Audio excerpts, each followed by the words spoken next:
All right, welcome back. Sorry it was a little bit, but had to get the kids some insulin every night. It's has to get done at a certain time, and the time was just then. So we're going to be taking a look right off the bat at Mike Stone and something that he decided to say. If you don't know who Mike Stone is, he is one of the candidates for the SBC president, and it feels like he has been for 36 years because he's run a couple times now and lost. And he has decided once again that he was going to be running. And man, there have been issues. There have been issues with this guy when it comes to abuse. And it's interesting because I don't know him. So just from what he said, he has stories in his past. So you think that he would be more sensitive on this issue and be more likely to be with certain people and be going for transparency in the way that you would want to see. I think that a lot of us want to see in the SBC, and a lot of people specifically within the SBC want to see. But man, this is nuts. So let me get my headphones in, and we'll be taking a look at what Mike Stone said at a church. Let me make sure I have my system audio on. All right, let's take a look at this, and then I do want to get into some of the comments that you guys had from the other stream. But let me know what you think about all this, of Rick Warren, about the SBC, of what's going on. Am I right? Am I wrong about thinking that the bigger issue right now is abuse and that they should really just focus on that one thing rather than getting distracted with all these arguments? I'd be interested to know what you think about it. But let's see what he had to say. Task force that would be appointed. I saw that the newly elected audio didn't go right off the bat. Let me One of the first things that I would do, most likely there will be another sex abuse reform task force that would be appointed by the newly elected president coming out of New Orleans. One of the things that I would do, I would put together a task force, first of all, that would not be comprised of people, as we currently have, who admitted on social media that they have lied to sex abuse victims about the unauthorized release of their sex abuse story. I would not allow an advisor to serve So a couple of things right off the bat. The first thing that he says is the first thing that the next president should do. So he's essentially saying if he were to be elected as the SBC president, these would be the first steps that he would take on the issue of abuse or anything. He says these would be the first things that need to happen. And the first thing is to get rid of the task force as it's currently composed. And when he's saying these things about people saying that they lied on to an abuse victim, a survivor, they're talking about Tom Buck's wife and I still don't understand what all the anger is about that. That lady was looking to publish her writing. She was looking for someone to publish it. So I'm not sure why she's so angry that people passed it around when it was meant to be a public document. But, I'm sure that I'm wrong about that somehow. But basically, the Bucks have accused literally everyone of lying about that thing, like Danny Aiken, Karen Swallow Pryor, the Den Hollanders, the Hardings on Twitter. Like, it's a lot of accusations.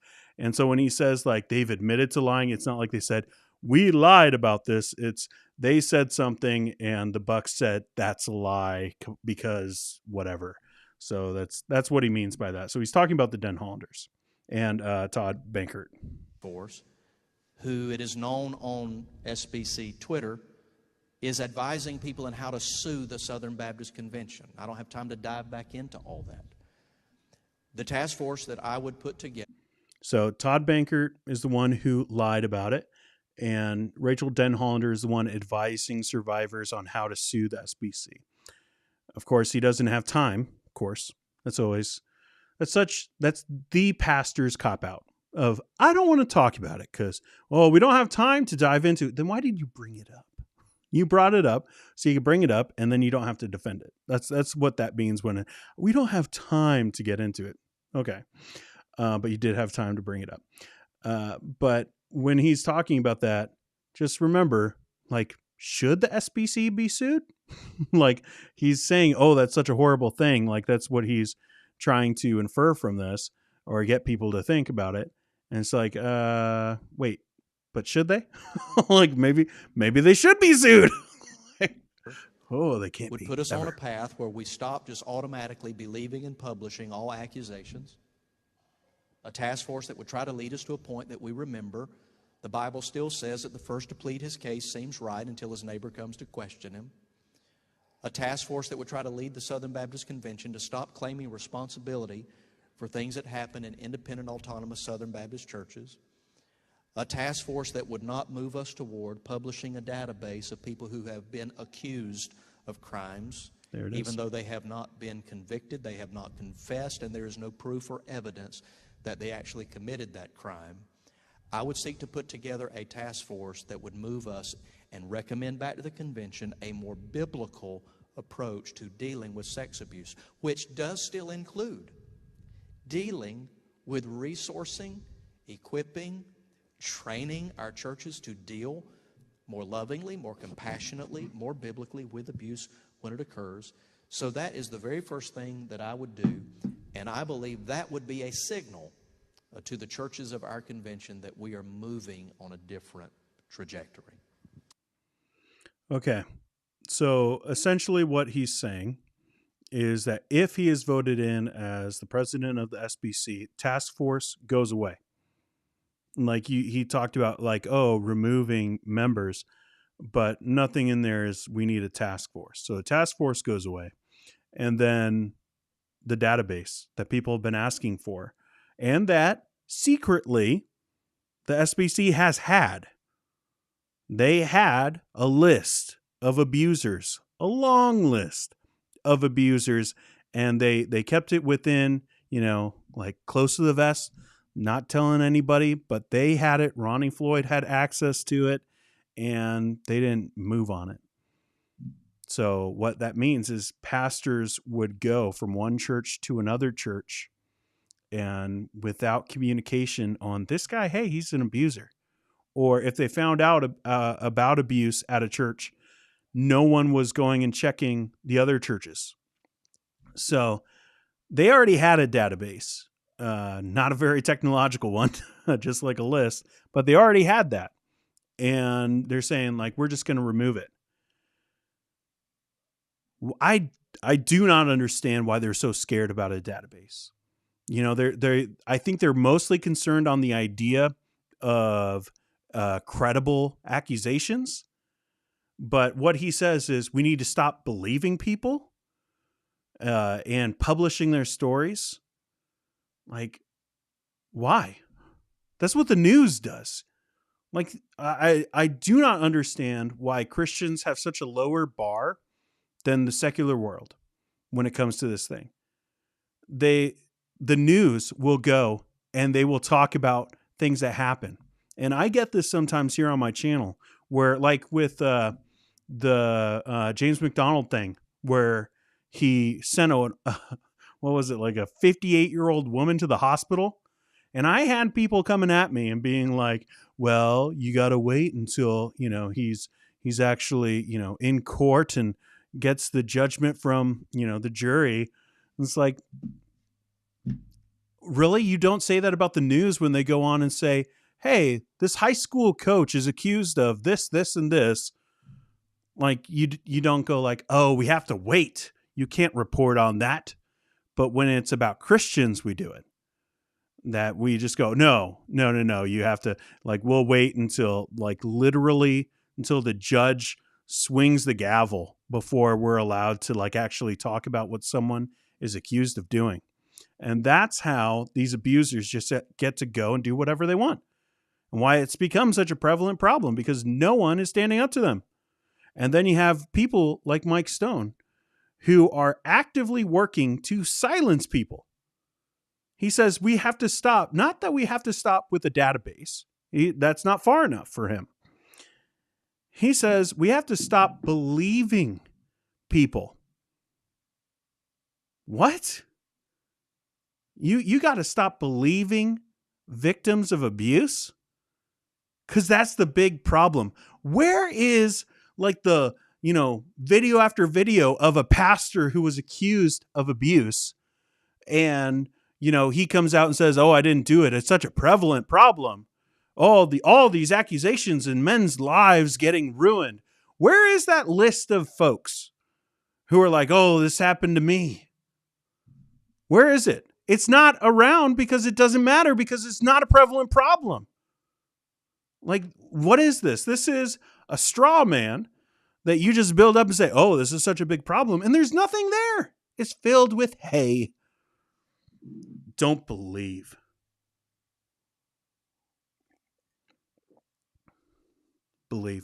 Believe victims of abuse. Believe survivors and do something about it.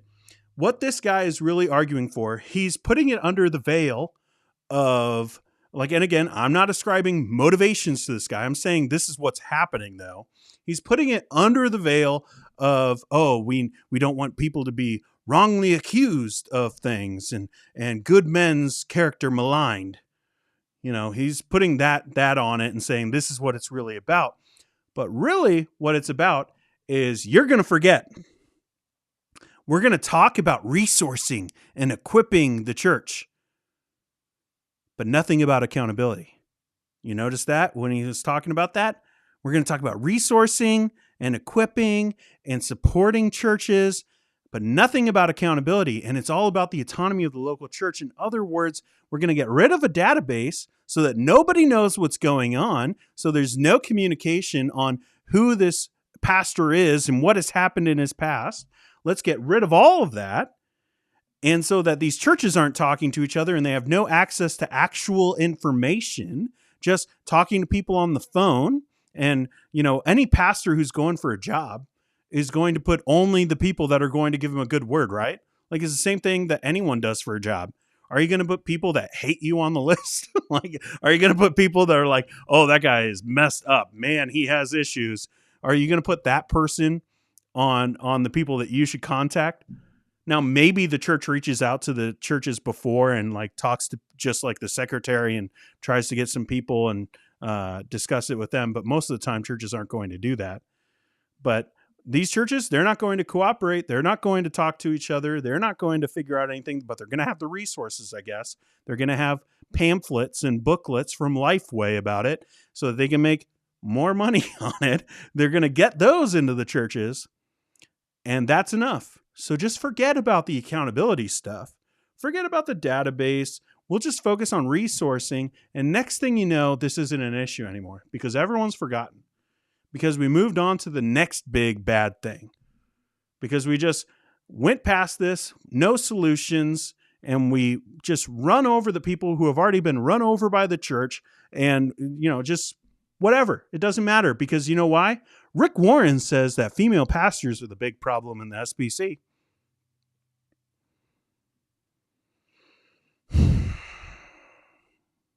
Nope. This guy should not be voted in as the president of the Southern Baptist Convention. I don't know Bart Barber. I don't know anything about him other than listening to a few videos of him. I don't follow him on Twitter. I don't think so. Maybe I do. Need to check on that. But I'm not a fan, but I do know that he's for a database. And I think that alone separates him to where you should be voting for him over this guy, this guy right here. And again, I don't know his character. I don't know his life story. I've read a few things and I've watched some videos about him, but don't know anything more than that. But I think that's the biggest issue in the SBC Am I wrong? I don't know. I just believe survivors don't believe them.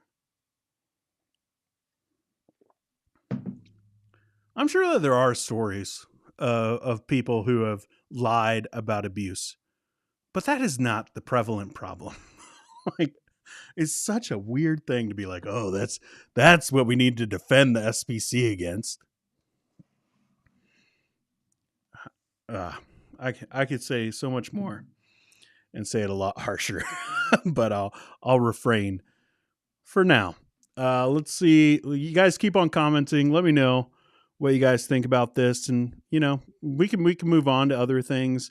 I've got a little bit of time, so we can talk about whatever you want. This is an after live, so I'll probably cut out that first part about Mike Stone and put it out in its own clip maybe later on in the week if I ever get around to it. I have so many plans of I'm going to cut that out, and I never do.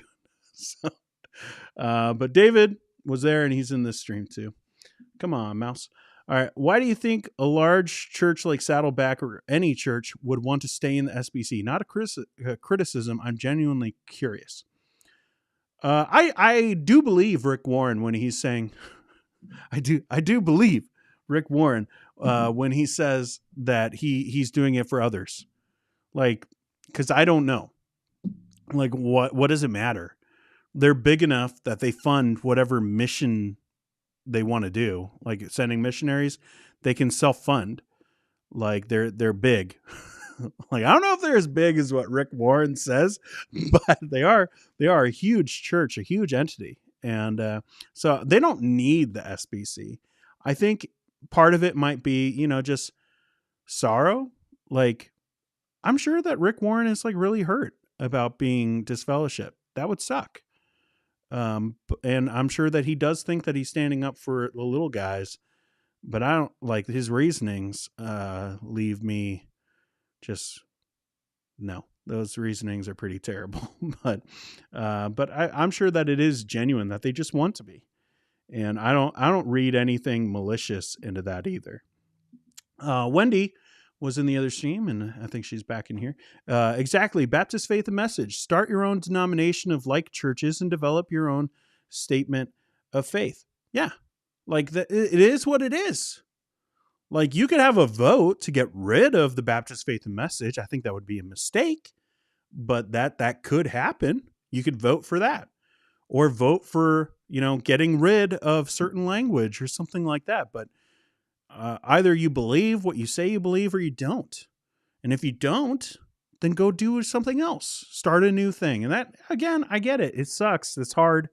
But if anyone could do it, it would be Saddleback. Like, come on. But yeah, it is what it is. It says what it says.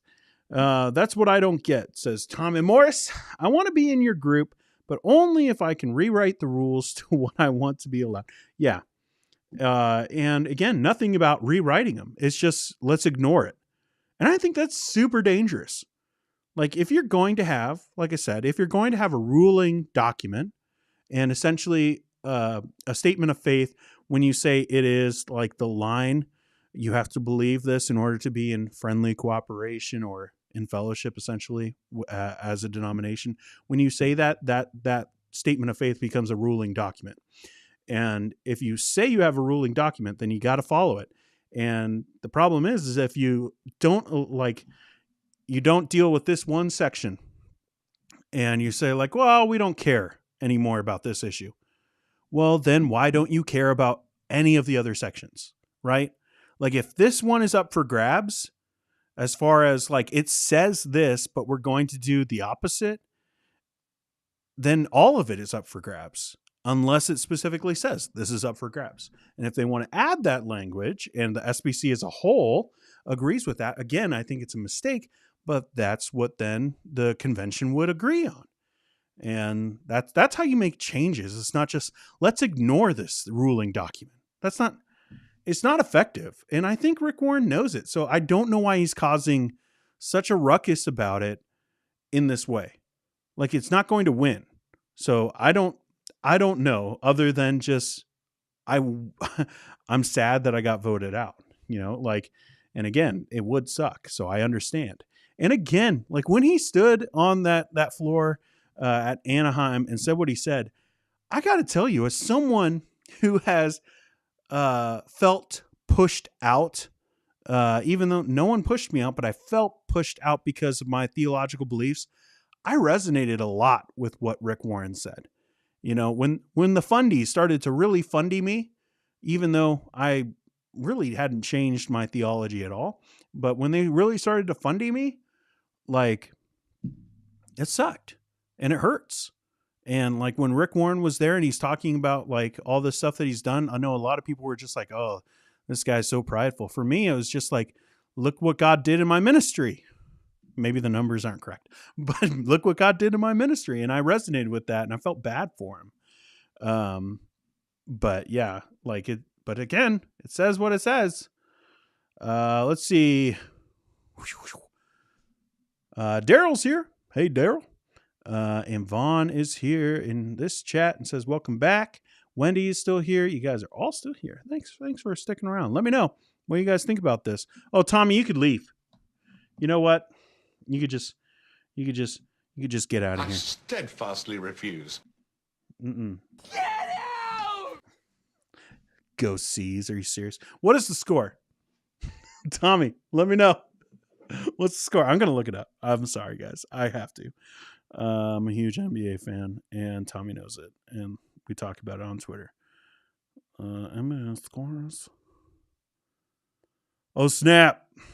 Tommy's not looking so great. It's not. Oh, Tommy. I'm so sorry. I'm so sorry, bud. Jimmy Butler. What can you do against playoff Jimmy? All right. Laurel's here. Says, sup, peeps. And Vaughn said he did say that he would appoint a new one, just not with certain people. Okay. All right. Well, correction then. He is going to appoint some. But Vaughn does say that doesn't make it better. Wendy says that guy is clueless and frankly harmful. Yes, I agree. He is harmful. And he has already said and done to hurt a lot of survivors.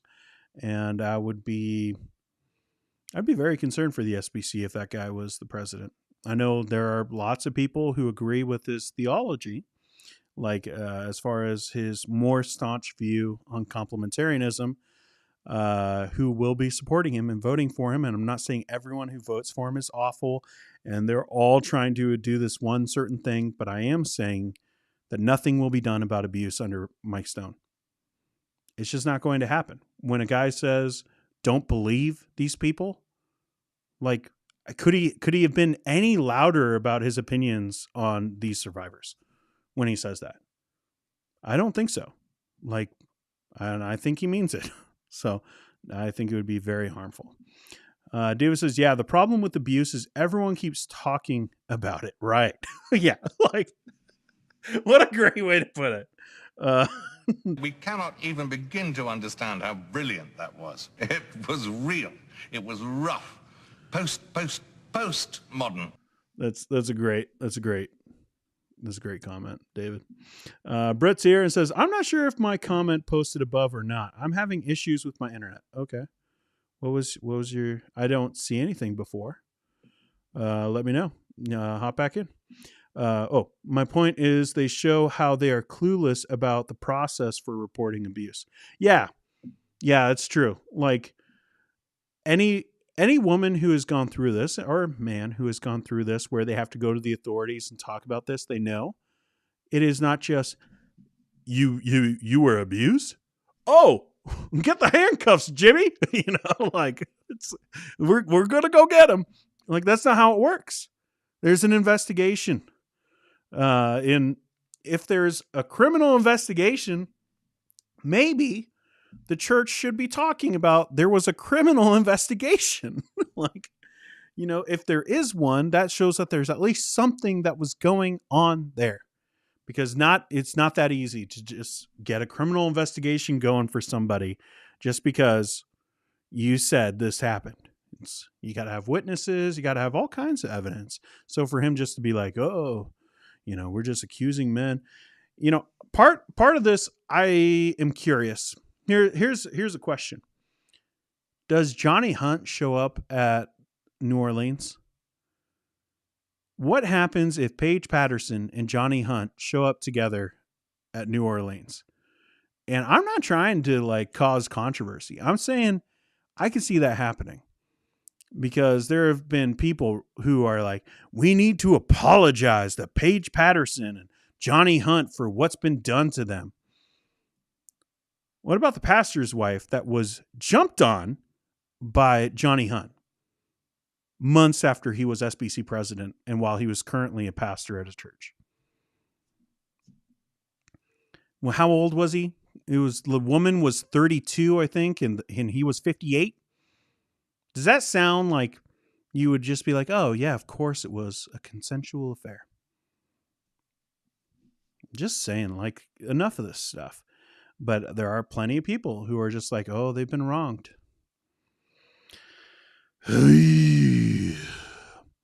And Vaughn agrees.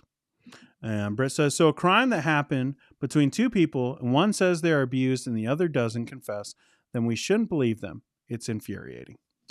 Agreed. And Wendy's always here. always here for the go get him. Sick him, Dean. I appreciate it. And Jeremy's here just to wave.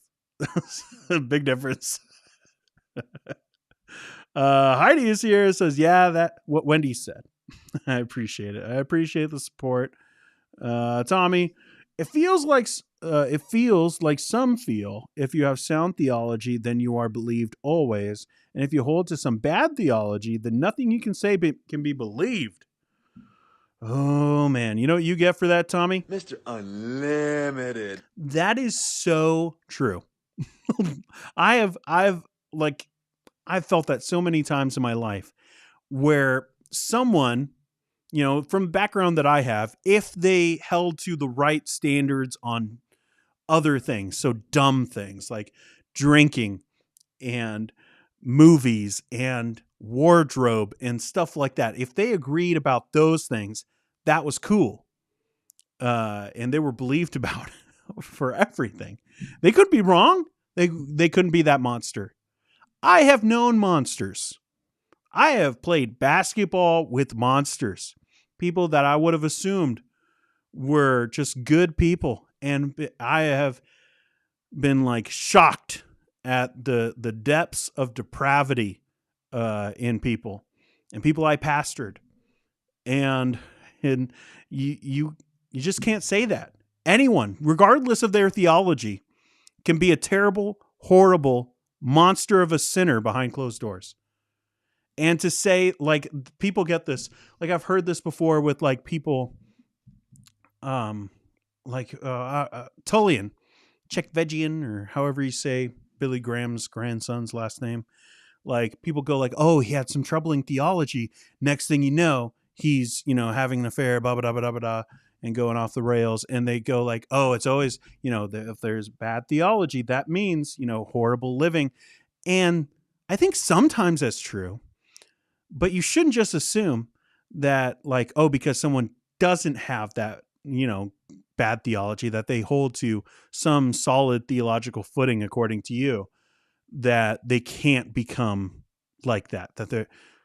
No, it happens. It happens. People sin. People sin in significant ways, and some people will prove that they have been lying to you the whole time, and it happens. And you should be ready for it, whether they're, you know, reformed or not, whether they're charismatic or not. Yeah, it's all over the place, whether they're Republican or Democrat. Like, it doesn't matter. People are sinners. It's almost like people's hearts are deceptively wicked, and who can know it? It's almost like that's true. David, one of this sounds even tangent. Oh, one of these words I can't say. Tangentially Christ-like. I can't say that word. Why did you throw that word in there, David? Why'd you do that to me? You know I can't pronounce that word. Is protecting a nonprofit org and putting innocents in harm's way. Agreed. Britt says she's going to be there. And I'm assuming she's voting for Barber. And I hope she's, or at least someone who's not Mike Stone. Wendy, exactly. Where are the 700 pastors wrongly accused of abuse? Yeah. I mean, we got the internets. They can make. Where's the documentary for that, founders? Like, you got all these documentaries you guys are putting out, working with all the people from Moscow, like, and even sending folks over to Moscow.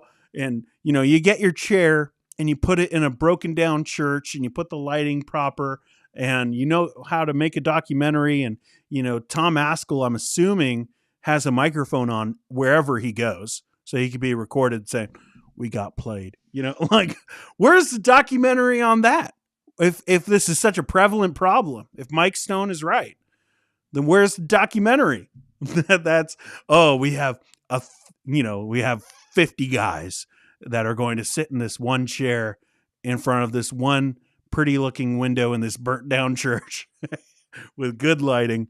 And that's a documentary. And where's that? Where's that? It's not because it's not a thing. It's not a thing. It's not a problem in the SBC. Just because it happened to one of your favorite pastors, maybe with Johnny Hunt, or one of your favorite theologians for some of these folks, Paige Patterson, doesn't mean, one, that those accusations are wrong. And it doesn't mean that it's happening to a bunch of people who have been accused. So enough of it. Enough of it. What? I'm trying to think of a name. It wouldn't be By What Standard. What would it? By What Standard 2? Part 2? Electric Boogaloo? I don't know. What would be the documentary that they would put out? A study shows, Tommy says, that approximately 5% of convictions are wrongful convictions. Does that mean we stop going after the other 95%? Same is true here about these false accusations. Good. Yep. Heidi says, feels like if they agree on comp theology, little else matters. That is the hill they will die on. It does feel that way. Is it 100% true that way? I don't know. But I agree. It definitely feels that way. SBC's position, Rick's the problem, hide the victims. I'm just saying, Rick needs to shut his face. I'm saying it. I'll say it. Maybe that was a harsh way to say it. But what I mean by that is he needs to stop making a fuss about this women pastors thing, at least for a year. At least for a year. And then he can do whatever. But let's get things settled on this thing of abuse and stop dividing the SBC and making it about this thing when it needs to be about abuse. I'm just saying. If this happens, Jeremy says, if this happens, what is the point of even reporting it then? No database, no working together as churches. The SBC needs to act more like a denomination in this case. This is the problem with Baptists, Jeremy, as I'm sure you love to hear. You just love to see the Baptists getting letting their ecclesiology get in the way. But it's true. I think that there is something wrong about our ecclesiology. If we are so devoted to the autonomy of the local church, which means the self-rule of the local church, in other words, we don't got, some ruling body of elders or, another church telling another church how to act or some executive committee saying all the churches need to do this stuff. We don't have that. Baptists rule themselves within their own congregations. It's part of our self-governance. I think that's biblical. That's what I see in Scripture. But I don't think that we can let that get in the way of us actually dealing with other things that Scripture is very clear on. Scripture is pretty clear. Abuse is bad. Hurting people is wrong. Sinning against them in sexual ways is incredibly wrong and disqualifying. The Bible's very clear on that. So I don't think that we can hide behind our autonomy and be like, oh, we can't handle it. We can't deal with anything. We can't hold anyone accountable. And I think that the way to hold people accountable to that is the same thing that they're arguing for with Rick Warren and Saddleback Church. Like, it's kind of crazy when you think about it. Like, the irony here of Mike Stone basically being like, we need autonomy of the local church, but also Rick Warren's got to go. Like, what? Like, sure, you don't have a whole lot in the Baptist Faith and Message when it comes to abuse specifically, but you do see, that like churches should be supporting holy living. Like, you do see that in the Baptist Faith and Message. Isn't this very clearly against that? So I think that we can still hold on to our autonomy as Baptist churches, and this SBC can do this, in disfellowshipping churches that aren't going to have a database, that aren't going to hold pastors accountable when there's all kinds of accusations about abuse, credible accusations. But it's just, get Saddleback out of here. That's what we really need. We need Saddleback out. That's the real problem. One of the few moments that I wish we were a little bit more like the Presbyterians, that we could have something, some way of holding other churches accountable. But I think that the only way that we can and hold on to our theology is to disfellowship. And that's kind of why the fundamentalists are always like, they get mad at somebody, and the next thing you know, those churches don't talk to each other anymore. And part of that, obviously, for what they're doing is wrong. But if you have churches that are just like, no, we're cool with it. No, we don't need to do anything. No, there was a police investigation and it lasted 6 months. Man, not 7. Like, what? Like, no, you could end that relationship, I think. Vaughn says, abuse is criminal, which also means it is no longer solely the purview of an independent, autonomous church. That's true. It's the purview of the government, for sure.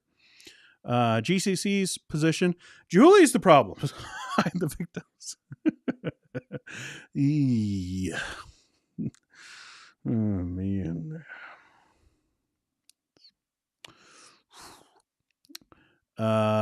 Aaron says training, awareness, etc. may help for the future, but what about now?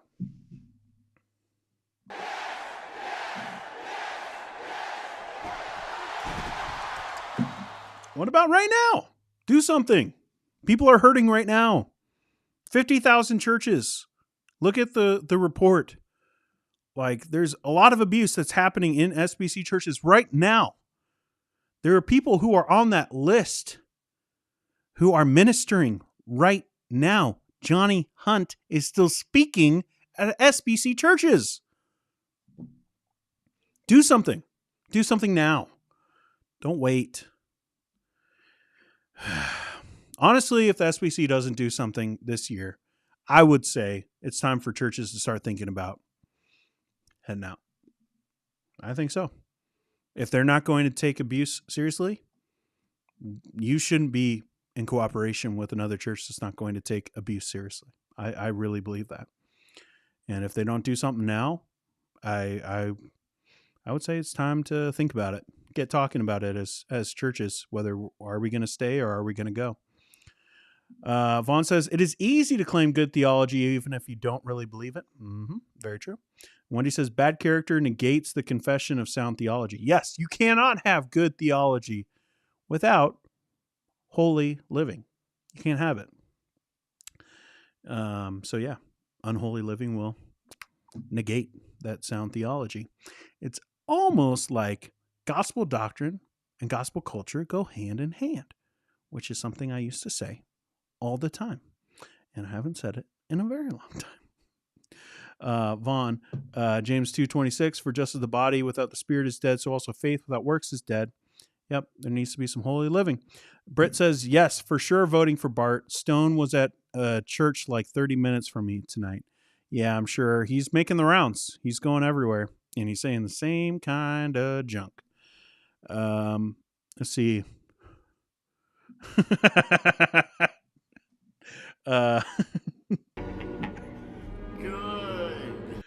Tell me, I think Floridians are writing in DeSantis for SBC president.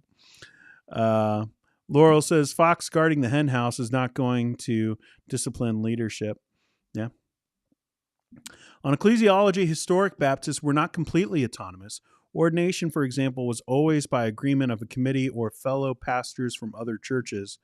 And says, so we have always had certain points in which we used outside oversight from the fellowship of churches.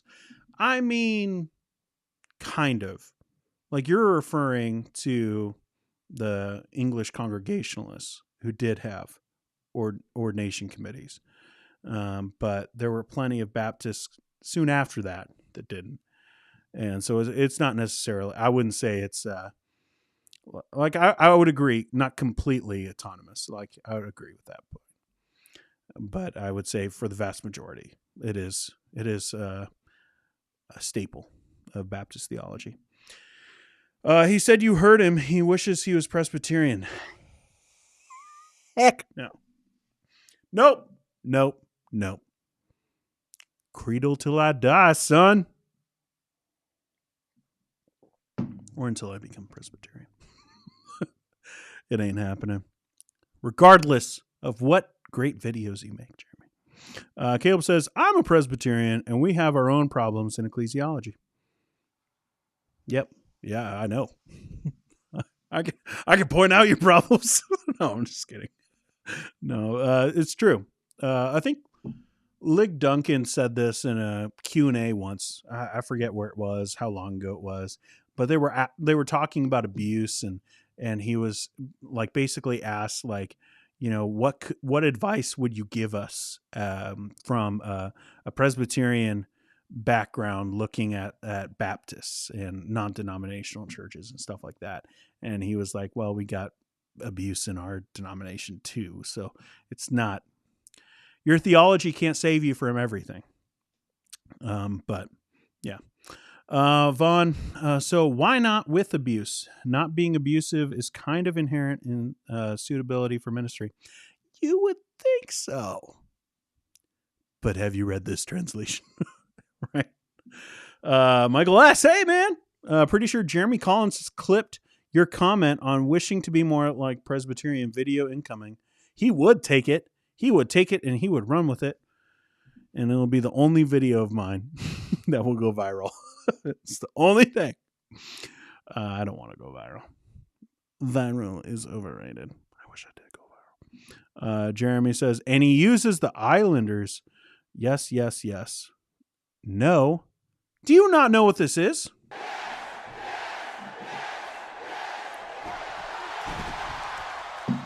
You don't? This is Daniel Bryan's son. This is the People's Champion. It's not the People's Champion. That's The Rock. But it's WWE. Lots of talking back and forth. Oh, yeah. And Vaughn's gone. Yeah. The Islanders stole it. Yep. They steal a lot of things, don't they? I don't know. I don't watch hockey, even though I live here in Canada. I don't watch hockey. Hockey's no fun. Jim Croce album in the background makes me think I should turn this off and go play with my kids. You can't save time in a bottle after all. Almost got me to sing. Almost. Takes a little bit more to get Dean to sing on a stream. You almost had me. Well played, Evan. Well played. Caleb, I've often said that church polity is only as good as the godliness of the people who are involved in the polity. Ooh, look at this wisdom. Let me think about this for a sec. I want it back up. Come on, Ecamm. I've often said that church polity is only as good as the godliness of the people who are involved in the polity. That's some good stuff. Checking it out in my brain. I think I agree. I think that is very profound. I'm going to take a screenshot. I don't know if I'm going to keep this, though. Oh, what was that? I was trying to take a screenshot. What? What was that? Command Z? Command Z? Caleb, you just broke my stream. You just broke my stream with your wisdom. What even is that? Like, okay, all right. What was that? I don't even know. I hit something. I was just trying to get a screenshot. It was so good. Vaughn says to Jeremy, you can hear the sound of a dude getting kicked into the mat at the end of the yes chants. Yes, I literally took it from a yes chant in the ring. So it is true. It is true. It's Brian Danielson or Daniel Bryan. Daniel Bryan? Brian Danielson. Have you ever seen them in the same room at the same time? The greatest of all time? No, come on. Come on. I'll give you a couple guesses. Who is the greatest? We've gone off the rails, and it's fun. It's fun when we go off the rails, and I'm willing to stay off the rails if that's what you guys want to do. My wife isn't done with work until 9:15, so I've got a half hour. I do have some dishes that I could be doing upstairs, and so she can come into a nice clean kitchen. But I've done other chores around the house to make it look really nice and everything, so I don't have to clean the kitchen. We can hang out. Who is the greatest? Who is the greatest WWE fighter of all time? That's a question for y'all. There are 15 of you watching right now, watching this rambling, going off the rails stream, but that's what an afterlife is. An afterlife is essentially just an AMA without saying it's an AMA. Because if you put another AMA, no one's going to show up. You can only do one AMA. You can only do one, like, a week, you know? Or at least I think so. There are people who just do AMA streams all the time. I always go like, why? Like, no one has any questions for you. They didn't have a question for you 2 streams ago. Why are you doing another AMA? So it's just fun to just like hang out with you guys. Who's the greatest? Who is the greatest wrestler of all time? I'll let you know what I think in a sec when I catch up. Showed us the OBS logo when you did that. I know. Like, I knew what it was. I didn't know the button that I hit would do that. You know, we could go over here. You guys like this look? This is real nice. Should I start doing my streams just with my FaceTime camera? That would be real fun. Everyone would think I'm so professional. You know, there are people that get way more views on videos who just do it that way. Makes me go like, what am I even doing? But let's see. Laurel, like a contract is only as good as the parties that sign it. Yeah. Well, but then you have the law, so they can enforce it for you. But yeah. All right. Vaughn says GOAT. Undertaker is up there. Ooh, the Undertaker. He's good. Although I will say, like, which Undertaker? Are we talking about Undertaker with I forget the name, Bernie? I forget, like the funeral home worker guy. Are we talking about the Undertaker when he is like on the chopper and like doing like the bandana Undertaker? We're talking about that Undertaker, or the Undertaker that just shows up in the middle of the ring, lights go black, he shows up in the middle of the ring and chokes you out. That to me is the greatest Undertaker. I don't know if he's the greatest. For me, the greatest is Stone Cold Steve Austin, because he was just cool and he was really good in the ring too. You know, even though he got hurt plenty of times, but I just think he was great and he just felt a lot different. And then there was the stuff with Vince McMahon and like fighting him, and he didn't see that often, of like people actually having like legit fights with Vince.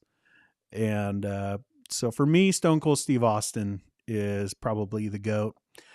Beneath that, I would say I'd probably go Stone Cold Steve Austin. This is what you came here for the stream for. Stone Cold Steve Austin, Undertaker. I want to put The Rock in there, but he keeps on leaving. And I don't think Dave Bautista did quite enough. So I would probably go Rey Mysterio. Yeah, I know. Controversial pick. But who has been doing it longer and has been more loved by kids specifically? When I was a kid, Rey Mysterio was like the coolest guy on the planet. Like, I love the mask. I like the 619. I loved all of it. It's so good. Are we supposed to say Dean Lentini is the greatest? At what? What would I be the greatest at? Long-winded, rambling streams? Like, definitely not wrestling. Although I do it with my kids. Throw them around. And I use WWE lines on them. They were so into WWE for like 2 years, and then they just gave up on it. And it made me so sad because I still like watching WWE. I can't help it. It's fun. You got your soap operas. I got WWE. Leave me alone. If you want to be the man, you have to beat the man. Yep. Jeremy says, hold on. I'm going to go as Chat GPT because I never watched wrestling. That's sad. Never? Not like when you were little lad Jeremy, running around, you never were like, oh, with the chair, like none of that. Oh, come on. That's no fun. He was too busy with lightsabers, I'm pretty sure. Tommy, greatest technical or greatest entertainer? Well, it's WWE, so entertainment. I am a firm believer in that. Not calling them wrestlers, calling them superstars. That's what they do in the WWE because it's about entertainment. And for me, Stone Cold Steve Austin. Brett says this is not for me. I am unfamiliar with WWE. That's fair. Solid point. Evan says this may be a discussion for another time.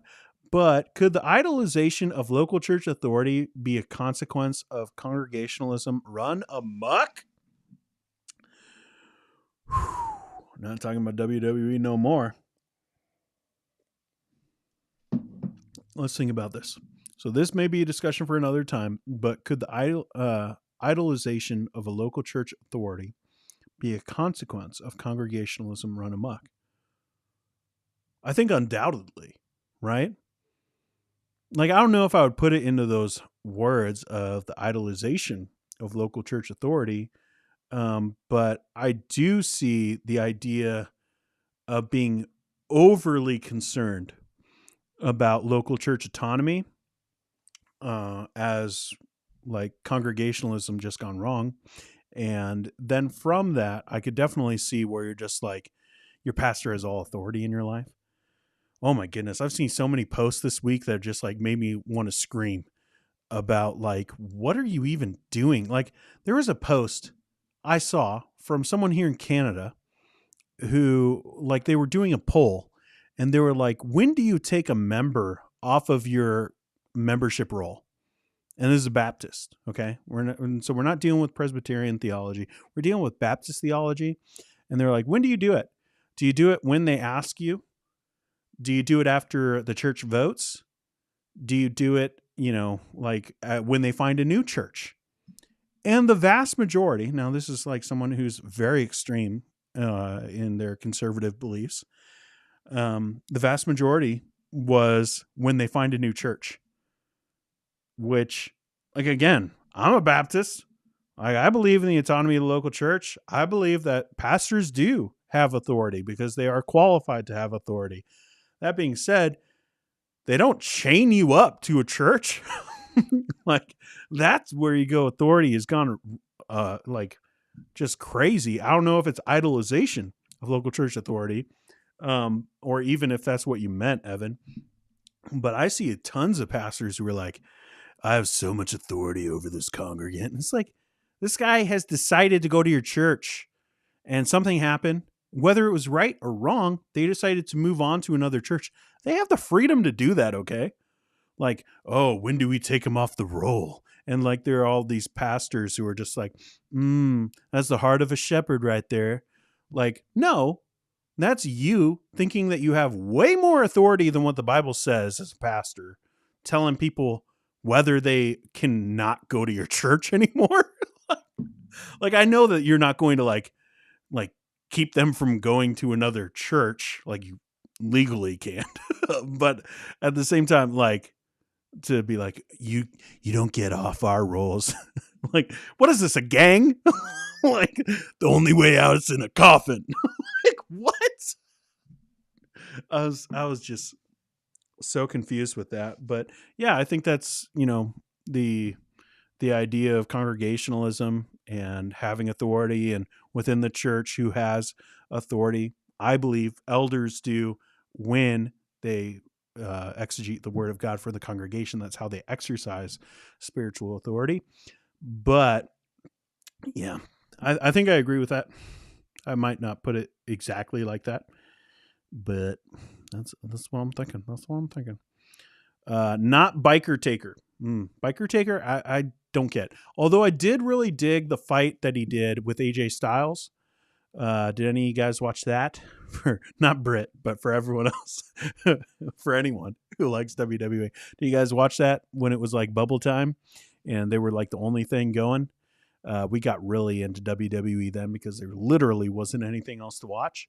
But AJ Styles and Undertaker did a fight. I don't know if it was at their version of WrestleMania or not, but they did like a video fight, and like Undertaker showed up as several different versions of himself.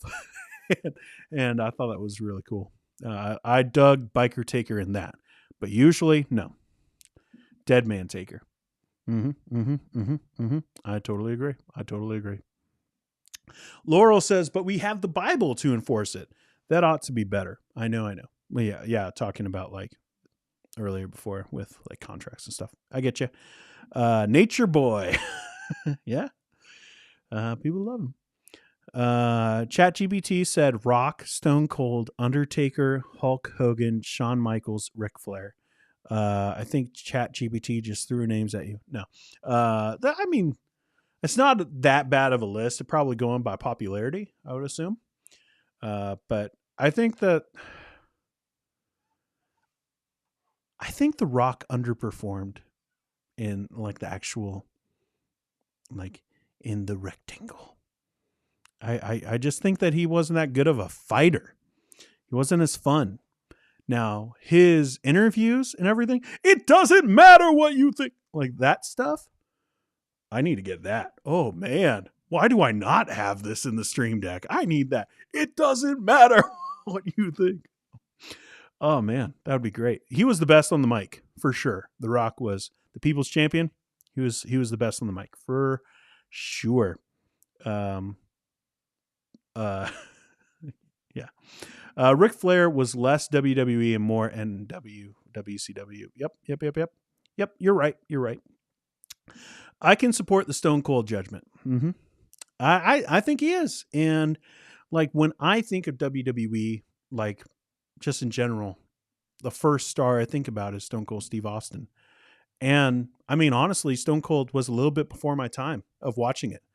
I grew up like, you shouldn't be watching this stuff. And then when I could sneak the black and white TV, the 11-inch black and white TV into my room, I was watching WWE on UPN 11. And it was like John Cena's time and Dave Bautista and people like that, Eddie Guerrero, people like that. So it was a little bit before my time, but even me thinking about WWE, I think about him from video games and then watching stuff later on. And, he would come back and all of that. But yeah, I think he is WWE. I started in my 20s. It wasn't a childhood thing. Well, good for you, man. Whenever. It's fun. WWE is fun. Tommy says, growing up, I was an Ultimate Warrior and Sting pre-goth fan. Wow. Yeah. I can see that. They're fun. Everybody's got favorites, Vaughn says, I got a huge kick out of Joker Taker in TNA. Hilarious. Yeah, I don't know. Dwayne Johnson. Yep. Aaron, we had a WWF NES game when I was little. My parents took it away because we were body slamming each other. Thus ended our exposure to wrestling. Yeah, I had some, I don't know what it was, WWF game on Sega Genesis, and that's what we played, and that was really fun. Loved it. Anyways, folks, I have to go to sleep. God bless. Well, appreciate you being here, man. Laurel says, Evan, all I know is that a senior pastor who decides he is a dictator takes all the congregationalism out of it. Ask me how I know. No, wait, don't ask me. I don't want to talk about the carnage. Our bylaws have many ways to take someone off the rolls, but doesn't state any way for a parishioner to leave. Look at Johnny Mack and 9 Marks, for example. Yeah,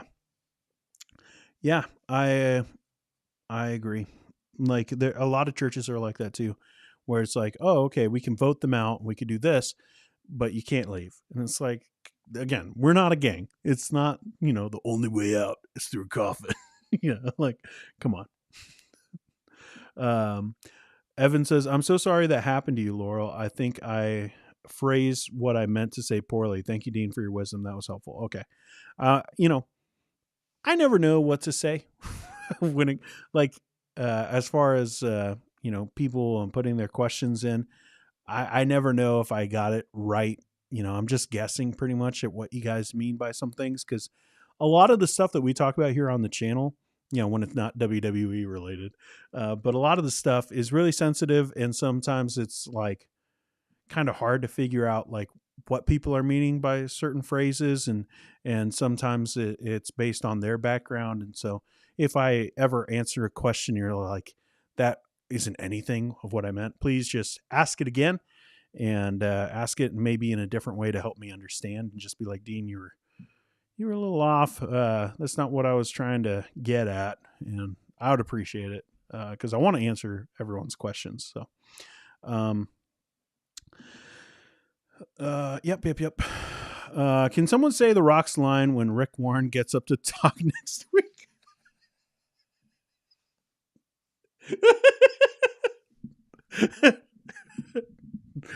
Just, oh man, how much money do you think you'd have to pay The Rock to do that? That would be so funny. It's totally inappropriate and should never happen. But wouldn't it be funny if Rick Warren goes up? He's like, I think, and someone just grabs the mic out of his hand. It doesn't matter what you think. Oh, man. Oh, that'd be gold. I want it. I want it real bad now, Tommy.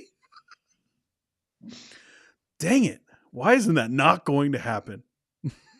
I am getting that into the Stream Deck. We're going to have the sound effect, and I'm going to put it on the front page.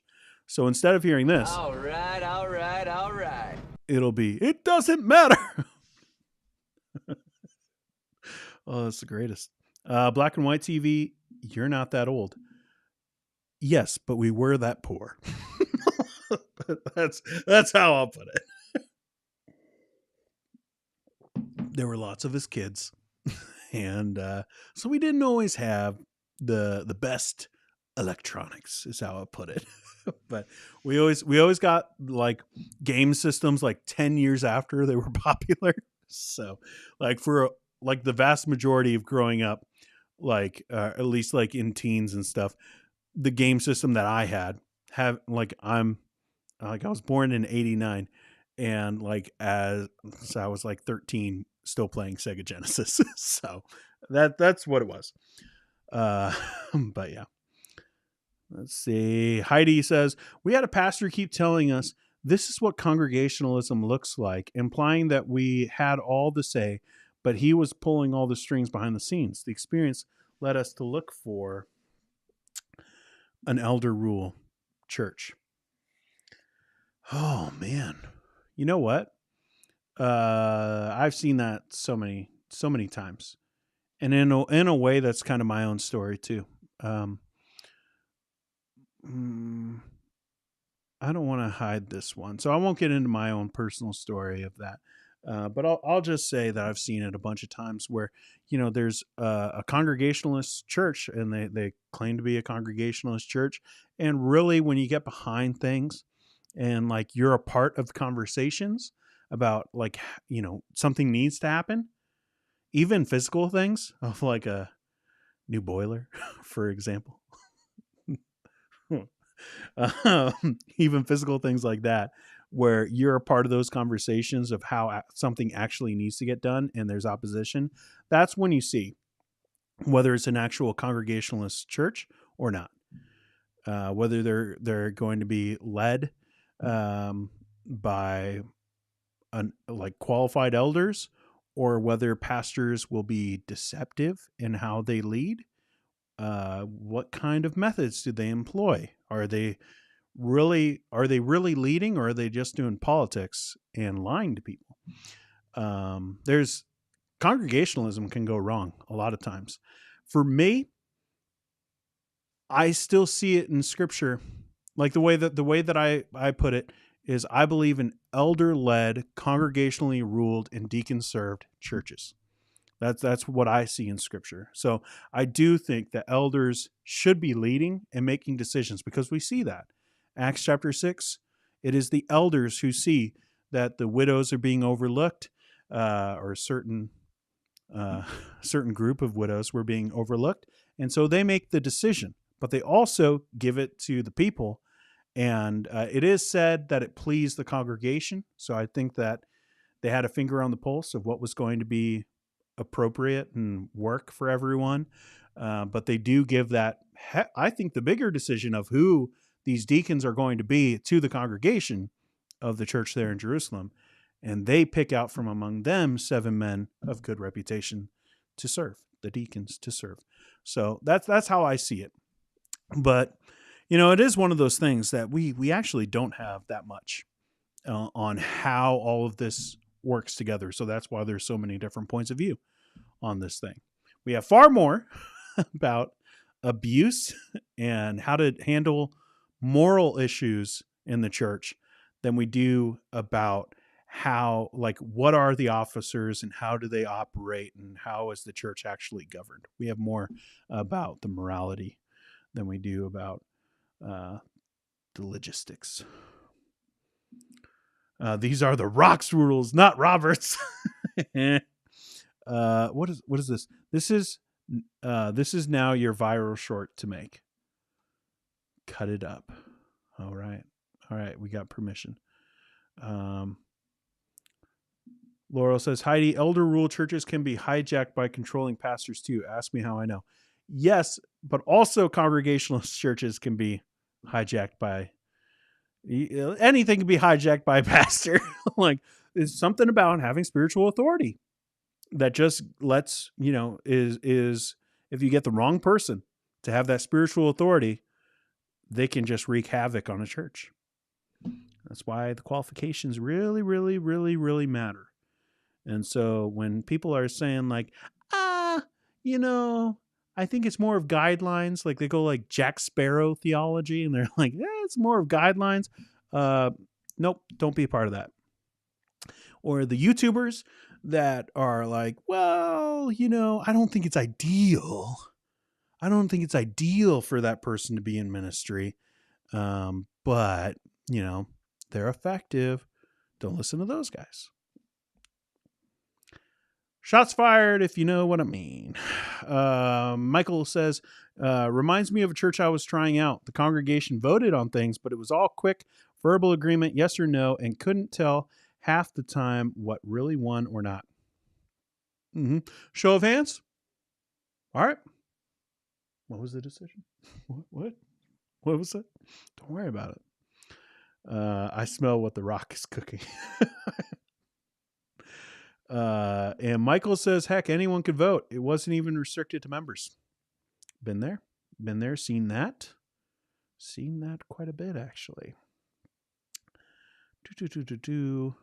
I'm going to end the stream here in just a minute.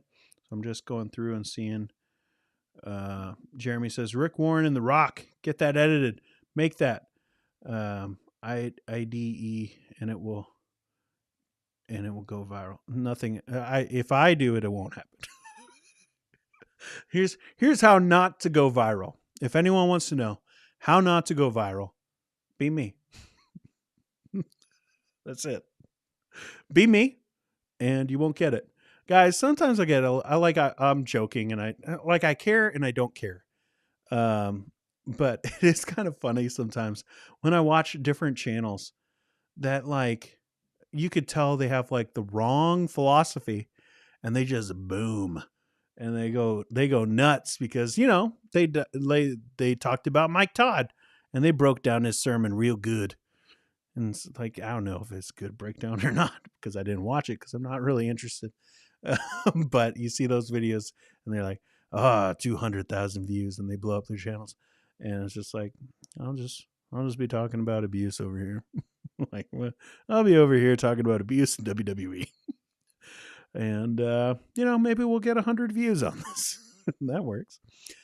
I'm complaining, but, I'm so thankful for anyone who watches. It is still shocking to me that anyone shows up to these streams.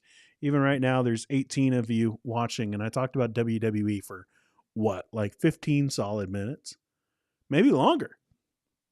So thank you. You guys put up with me.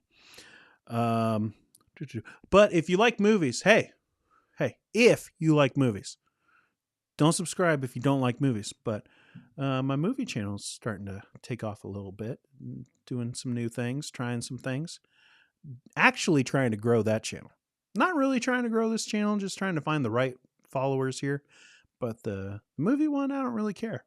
You could be anybody as long as you like movies.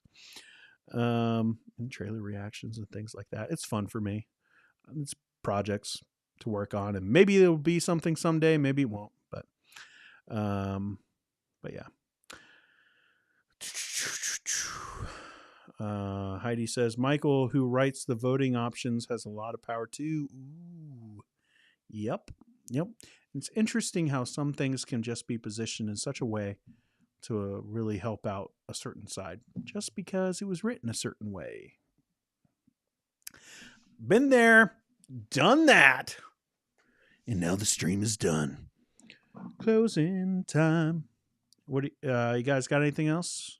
And we can keep the stream going for probably another 5 minutes if you wanted. Otherwise, I'm just going to play some of my favorite sound effects because it's fun. Remember this? There's a great awakening that is coming. Guys, it'll be 20 years. It'll be 20 years from now, and no one will know what this is, and no one will be watching my streams. I'll just be giggling to myself into my camera, going, There's a great awakening that is coming.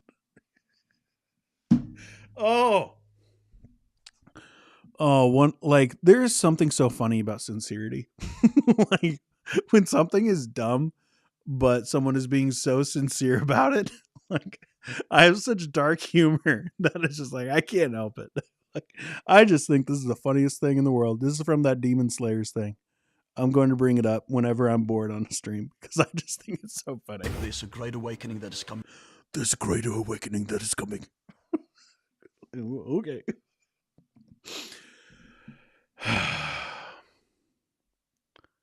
Tommy says, not a good start for my 80s rematch. C's and Lakers lose in game 1. I don't want the 80s rematch. Is it over? I will say one thing I hate about iOS is that when you're looking for scores, like, it's very hard to refresh it. But that's a score. Heat win.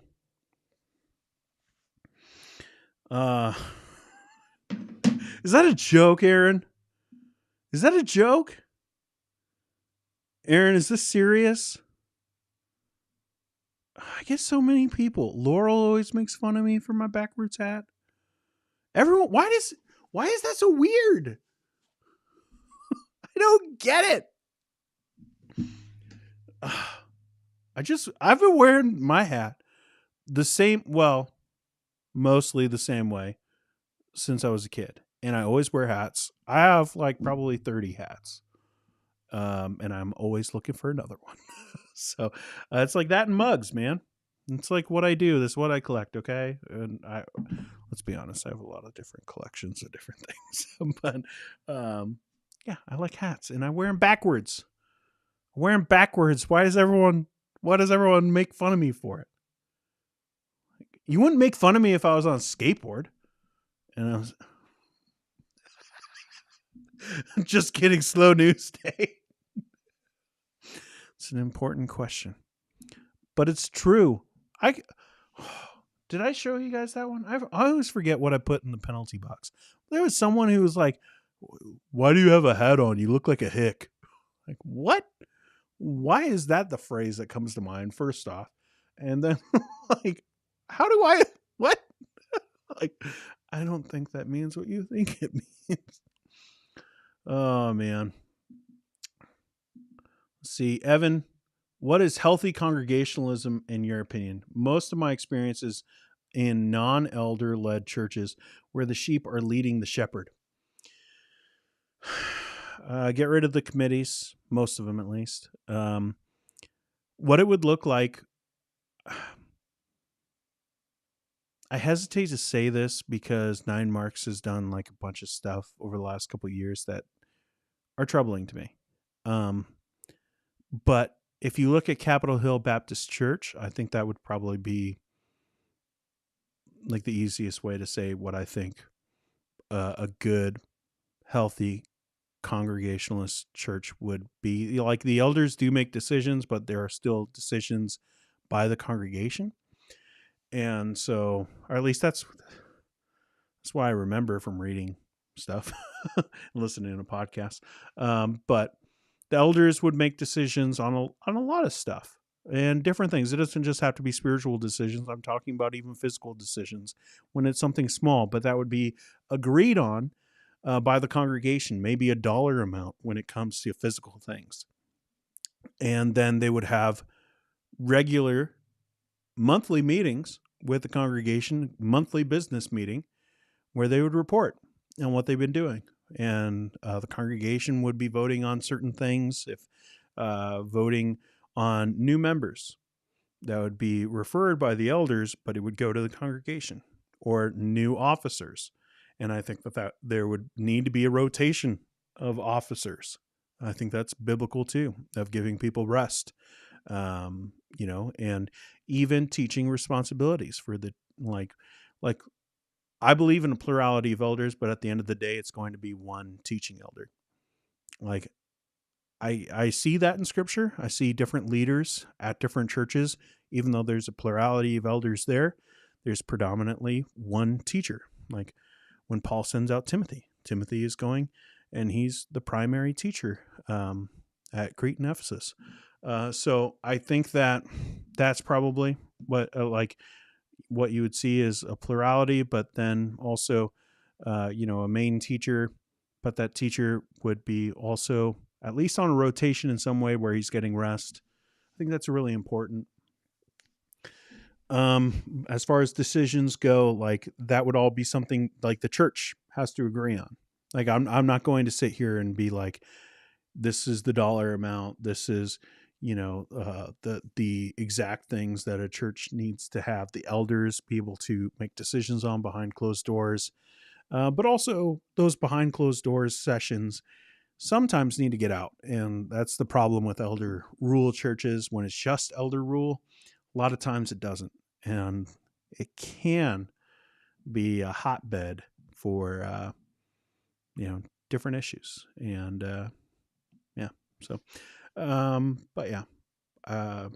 but I still just go back to that elder-led, congregationally ruled, deacon-served churches. Michael S. says, all the cool kids wear their hat backwards. Apparently not. All the hipsters do, apparently, because I'm a hipster. Been that way since 1987 when Stallone did it and Over the Top. Right? Here's what it is. I'll say it again. And Aaron probably knows this. He was probably on the stream when I said it the other day. This is what happens. I like to wear a hat. Like, I have hair, but I don't want to do it. So I like wearing a hat. But if I wear this hat, lighting, because the light is literally right here. That's where the light is. Like at the end of my finger. It's literally just out of frame. But it's a big old light. Softbox. It's this big. But it looks really dark right here. You can't see my eyes. And if you can't see my eyes, how can we connect? You know, how can we have that bond? It breaks our bond. So the hat has to go backwards. And also, I like it. This doesn't really help for my defense of wearing a backwards hat all the time. So, I don't know. It's just what I do. I chill, and it's backwards hat. Heidi says, I only let him join occasionally. Occasionally. Oh, snap. Oh. Guys, I'm real slow. Like, I loved reading Sherlock Holmes when I was a kid. And I always thought, like, oh, I could be like that. I could be like that. I could look at someone's shoes and tell where they've been and what they do for a living and, you know, what side of the city they live on and all that stuff. I just now saw that you guys are married.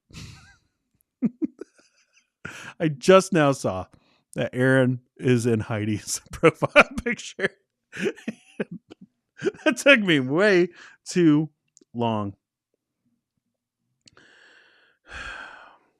My bad. Uh-oh. Heidi says, I found Underdog's first. Aaron is here as my guest. Yeah. You are, you know, you're second. You're second in this bond. Heidi's bond to the rest of the underdogs. Aaron's bond. Just not as much. It's not clear enough. All right. Thank you. I appreciate you guys for being here. I should have used that one earlier on with the WWE conversation. This is one of my favorites. Thank you. All right. If you're not subscribed to the channel, Join me. Imagine what we could accomplish together. creepiest button I have. I'll see you in the next one at some point. Bye, guys.